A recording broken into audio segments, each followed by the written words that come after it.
Today and tomorrow are WRAL weather alert days, and rain totals are trending up when our widespread round of showers will move in. And the pitch for Raleigh. It's no secret that interest in bringing a baseball team to Raleigh is at an all-time high. But how do we really stack up to the competition? Tonight we go in depth on Raleigh's actual chances to get the call up. Then, with alcohol sales dropping, people are turning to a new kind of drink. WRAL investigates the health risks associated with a new trend. Some big stories tonight. Some big stories every night. That's why you're watching here at 7 o'clock, right? But tonight we got another big step toward bringing a Major League Baseball team to Raleigh. We're going to go in depth on that in just a little bit. Also, another WRAL Weather Alert Day tomorrow. Keep those emails coming. We want you to be part of this newscast. Email 7 p.m. at WRAL.com. We'll try to get to a few of your messages at the end of the newscast. So just go ahead and email us throughout the show. We like to read them and talk about a few at the end. First up, back-to-back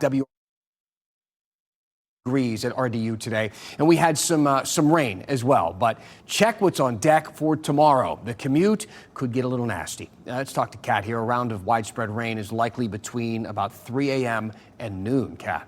Exactly, and we are excited to see the rain, but it does come with some risks. That's why it's a weather alert day tomorrow. Morning commute impacts and a low-end tornado threat. This is not something that should keep you up at night and that you need to be panicking about, but we can't rule one out anytime there are tropical remnants coming through. Just make sure you've got your WRAL weather app notifications turned on before you head to bed tonight. The greatest threat would come tomorrow morning. As we look at what's left of this system right now, it's kind of sprawling out. It's no longer as tight in circulation. That's what's coming our way. And we do have a severe thunderstorm warning that includes the smallest sliver of Moore County and Hoke counties. So that's what we're watching right now, is this one storm moving in out of the Sandhills. Other than that, just a couple of sprinkles out there. We'll keep an eye on this, but again, it's only a very tiny part of our viewing area. The main event comes overnight, moving in between about 2 and 3 a.m. Widespread rain rolls in, and that's likely to stick with us through the morning commute. Pockets of heavy rain expected, but that begins to move out just in time for your Friday evening plans. I'll have a closer look at the new drought monitor coming up. All right, sounds good. Thank you, Kat. Let's move now to a big story out of the state capitol today. People familiar with the state budget and the negotiations there are telling WRAL that the new budget could include some money that is specifically earmarked for a baseball stadium project, Major League Baseball. If this idea goes from talks to reality, it could be a big deal. We have been talking about the possibility of MLB in the Triangle for years, and if this is approved, here's how it might work. There could be money directly from the budget set aside for a stadium, or they could use what they call the Economic Development Project Reserve. This is about $700 million in this right now, and it's only to be used for big economic development projects, and a stadium would probably fit that bill. Or, again, the state could authorize an increase in your local taxes, or hotel taxes, or food and beverage taxes. Any of those or all of those could go up. Using taxpayer money to pay for a new professional sports team is just kind of the way it works nowadays. Senate Leader Phil Berger said that himself today, that you don't get a Major League Baseball team without public funding. I don't think you get a Major League Baseball team or a professional football team at this point without there being some cooperation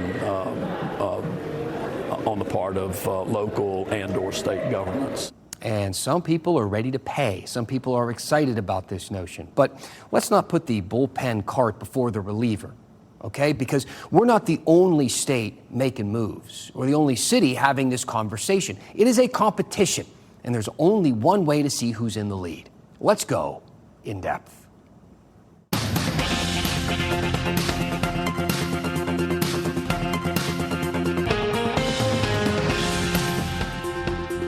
Can Raleigh really get a baseball team, or is it just pie in the sky? Because there's a lot that goes into it, and there are a lot of other cities that are interested. Here are just a few of them: Nashville, Salt Lake City, Portland, Oregon, Charlotte, Austin, San Antonio, Montreal, Orlando, Sacramento, Mexico City. But look, showing interest in being a real contender are two different things. So let's see how Raleigh stacks up against the competition. There are 5 important categories a league like the MLB will consider. And in the spirit of baseball, Let's make some scorecards for these cities using those categories. And here they are. First, number one, an owner or ownership group, people who would put up the money to buy the team. Second, a stadium plan, not just a drawing, but a well thought out blueprint. Number three, corporate support, big companies with deep pockets, the kind that would be down for sponsorships and luxury boxes and that sort of thing. Number four, a media market with growth, a big population that's only getting bigger. And number five, political and public support. We're going to start with number one, an owner. See, Raleigh is in a good position here. Hurricanes owner Tom Dundon has proven to be successful at navigating the world of billionaire sports owners. He has done wonders with the Canes, and he purchased the Portland Trail Blazers earlier this year. We've also got Mark Lassery. His fund owns the North Carolina Courage, and earlier this month, he said he wants in on an MLB team. We have not one, but two billionaires as potential owners. That's something that cities like Portland and even Charlotte just do not have. Number two, the stadium. Raleigh doesn't really have much of a plan on this one yet. I don't think we have a concept of a plan. We do have this multi-billion-dollar entertainment district planned for the area around Lenovo Center and Carter Finley Stadium, but it's not really much compared to other cities like Portland's Diamond Project. They have the land for the ballpark, and just look at some of these renderings they've come up with. Also, Salt Lake City. They have these fancy renderings and a site picked out. Their Power District plan calls to revive an old corporate headquarters with development far beyond just a stadium. Next, we look at corporate support. Now, this might be the most overlooked factor. Yes, the MLB wants to sell tickets to fans, but more than that, they want to sell luxury suites, club seats, naming rights, sponsorship deals. Raleigh definitely has the money. We got the wealth.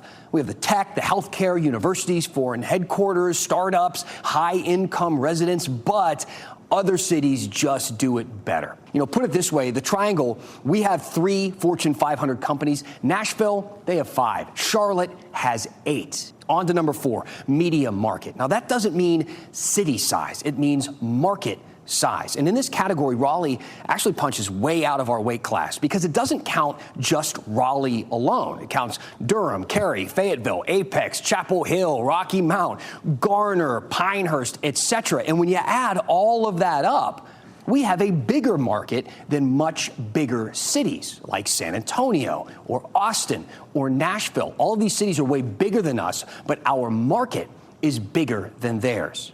This gives us some power.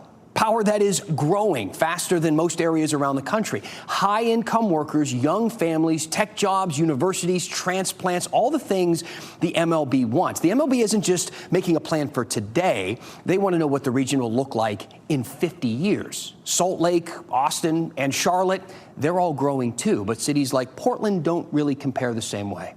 Last one, public support. That means money, land, politics. Do the people actually want a team? Do they want to spend public money on one? At this point, we really don't know this yet for Raleigh. But as we reported, it sounds like state lawmakers are making some moves just in case. Salt Lake leads the way in this category. A local political poll found that 7 in 10 Utahns would welcome a big league team. Meantime, Nashville and Charlotte, they have some concerns. You know, Nashville just had a massive debate over funding for the new Titan Stadium, and Charlotte just committed billions of dollars to Bank of America Stadium. All right, time to rank. Time for the scorecards. Here is Raleigh's. We'll start with owner. We score a 9. Dundon gives Raleigh credibility. Stadium plan, a 7. The Lenovo site could work, but there's no formal plan there. Corporate support, 6. We have the wealth, but other cities have more, namely our neighbors in Charlotte. Media market and growth, 9. We are big, wealthy, and booming. And political support, 6. Clearly, there is momentum, but no real pitch just yet to the people. That means that Raleigh gets 37 out of 50 and puts us in 3rd place. Salt Lake City, number 1. Nashville, number 2. Raleigh, 3. Charlotte, 4. And Austin, San Antonio at 5. This is my list, my breakdown. There's a few hot takes on there, namely Portland not even cracking the top 5. But there are a lot of other lists out there, too. Sports Illustrated made one, and Raleigh's not even on it. Bookies.com leads toward the Haggerty scale. They have Raleigh number 3 and Nashville number 1. Fox Sports took the coward's way out. They made just a list and not a ranking. They didn't even mention Raleigh. ESPN, they made a list too, and we did make theirs. All that said, we don't even know if the MLB will even consider expansion. I know the commissioner did say he wants to pick 2 cities before 2029, but it's just one part of a larger conversation. The league's collective bargaining agreement expires in December. They have a lot to talk about before they can talk about expansion. And so do we. Do you want a Major League Baseball team in town? Do you think we should spend millions in public dollars for this? What does any of this mean for our local minor league teams?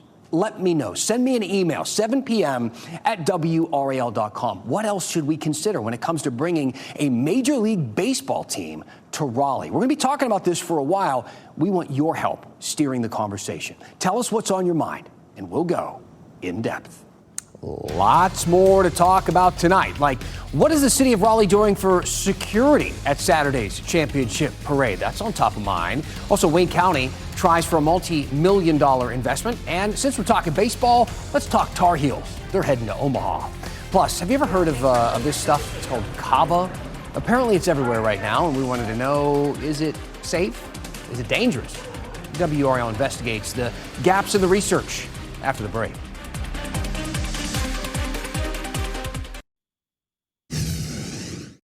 Welcome back to the WRAL Live Center. Brian Schrader here, and all new at 7 o'clock. We're getting reports about a wildfire on Fort Bragg causing some pretty big problems. This is a picture from one of our viewers out on NC 690 at Fort Bragg. And because of the smoke from this wildfire, they've had to close a section of 690. They are not too far from the Moore-Cumberland County line. At this point, we're trying to find out more about exactly how big that wildfire is and when they hope to reopen Highway 690. A lot of smoke in that picture. All right, thank you, Brian. I want to roll you through some of today's headlines. These are the 5 things you should know right now. Hundreds of officers will patrol the parade route in downtown Raleigh on Saturday. Some of the other security measures include mobile barriers, the road closure signs. County, state, and federal agencies will all be working together. Lots of people down there.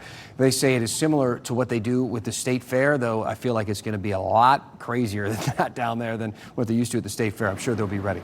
Hey, you play a role in this parade going smoothly as well. Organizers want everyone to carefully consider how they get downtown. There are 5 free parking decks. How quickly you think those are going to fill up? There are 2 paid parking decks, but those won't hold 100,000 plus people, which is what they're expecting. Go Raleigh does have a dozen or so routes dropping off near the parade. Passes only cost $2.50. You could also take an Uber or a Lyft. I think you're going to get surcharged on that one. It's going to be more than $2.50. I can promise you that. Come Saturday morning, we'll give that a check for you. Wayne County is trying to position itself for a huge economic investment. County commissioner signed off on an incentives for Project Pioneer. The company behind this hasn't been named yet, but the investment would be around $756 million. The North Carolina Tar Heel baseball team, they are 2 wins away from its first men's College World Series title in program history. They face the Oklahoma Sooners in Omaha this weekend. The 2 teams did face each other in the postseason last year. The Tar Heels won that one. Oklahoma has hit close to 100 home runs in the last month.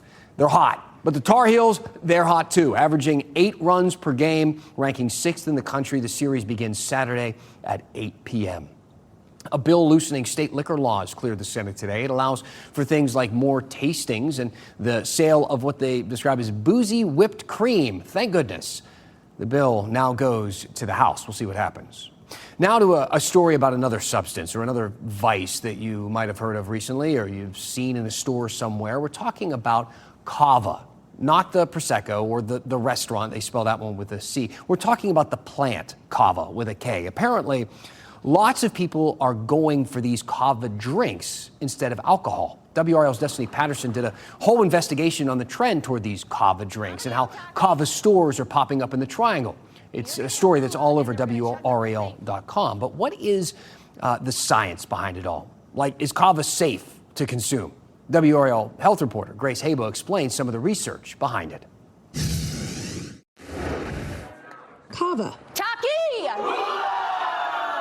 On its own, it's meant to promote relaxation. People will use it as an anxiolytic, meaning that it helps to prevent anxiety, help promote sleep. The pepper plant has gained popularity as an alternative to alcohol, but not without questions. Kava and how it affects a little bit of the cumulative effects is also what alcohol does too. One of the neurochemicals that it impacts. The concerns surrounding Kava aren't new, with health warnings dating back to the early 2000s. The FDA reported the concerns with some liver injury that occurred with Kava. But is it the Kava, or is it something else? I'm director of the University of Virginia's Blue Ridge Poison Center. That's one of the questions Dr. Christopher Holstage and a team of UVA health researchers are trying to understand. To do it, the team looked at Poison Center data going back 25 years, and they found Kava-related calls increased 383%, with more than 200 in 2025 alone.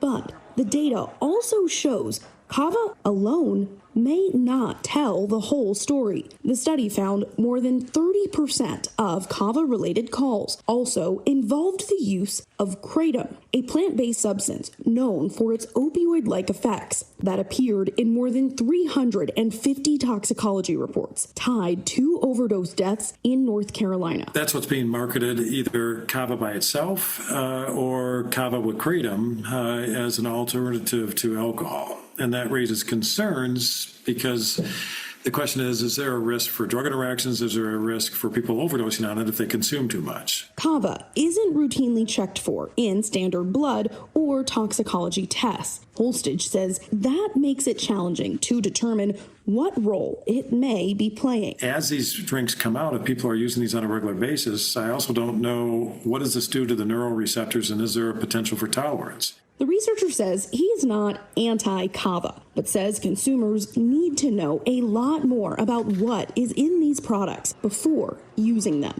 as questions grow almost as fast as the trend. That way, consumers can make their own decision. Hopefully, some of the companies who are making money on this will put some of the money back into study to show that it is safe. Grace Haba, WRAL News. I'm meteorologist Kat Campbell. A quick radar update for you. We don't have a lot of action in our area at the moment, but we do have stuff approaching. One of those is a severe storm just to our south and west. That's making its way toward Moore County as well as Hoke County right now. The main threat there, a lot of lightning and damaging wind gusts. We're also watching this storm off to our west, still 2 counties away from Person County, but we're watching those approach. And we need this rain.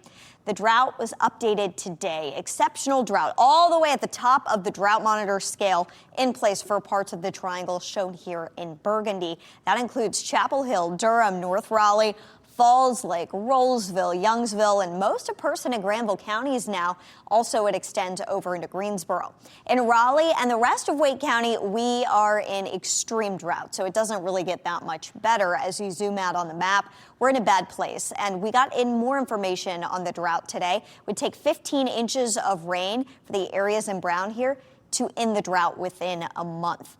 12 inches is the minimum in the northeastern part of our viewing area, so we need a foot to a foot and a half of rain to actually get somewhere in this drought. And the drought outlook that goes all the way through September 30th shows that the drought is likely to continue. That is new today, and that was updated, unfortunately, to show kind of a worsening situation. Some of the high-resolution models are showing 2 inches of rain tomorrow. I would not hang my hat on 2 inches. I would say half an inch to an inch is a good bet. There are going to be lucky spots that probably see 2 inches of rain, but the odds that that perfectly lines up with your house are relatively low.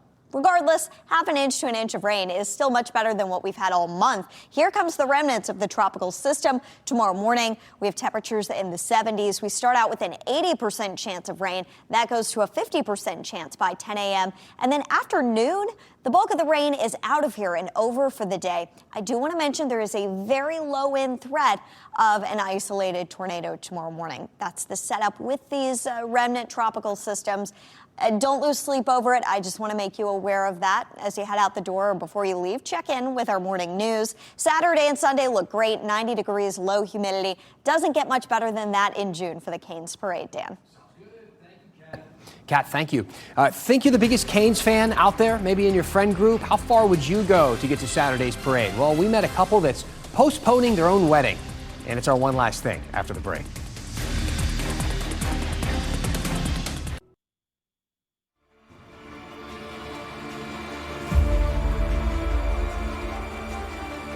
one last thing. How far would you go to get to this weekend's Stanley Cup parade? How about delaying your wedding? This is Angela Howard and Henry Hegler. They started dating about a year ago. One of the first things they bonded over was hockey. Their first date was at a Canes game, and they were in Lenovo when the Canes won. And now they're moving their wedding about 7 hours so they can celebrate at the parade.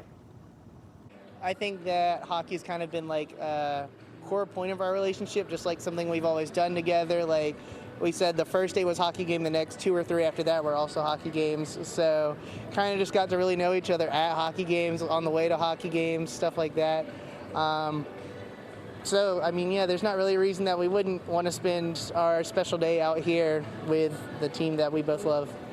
Saturday's going to be a long day. They want to get down to the parade at 5 a.m. Their wedding is at 6. We're going to hear more from them tonight at 11 o'clock. A couple emails that I want to get to tonight. This is about the idea of bringing baseball here to the Triangle. George said, should not use public funds to pay for a private team. If Jack builds a house with his money, he should not have to pay to enter it. That's kind of the price of entry if you want to be part of the conversation. All those other cities and states are willing to give money, so that's what they expect. Sam said, absolutely, it'll be supported. This is a baseball hotbed. And Dana and John both wrote in and said, it's difficult to understand that lawmakers would help to fund the baseball idea, but not education or law enforcement or raises for retirees on the state plan, things like that. This is a conversation. It's continuing. Keep emailing. 7 p.m. at WRAL.com.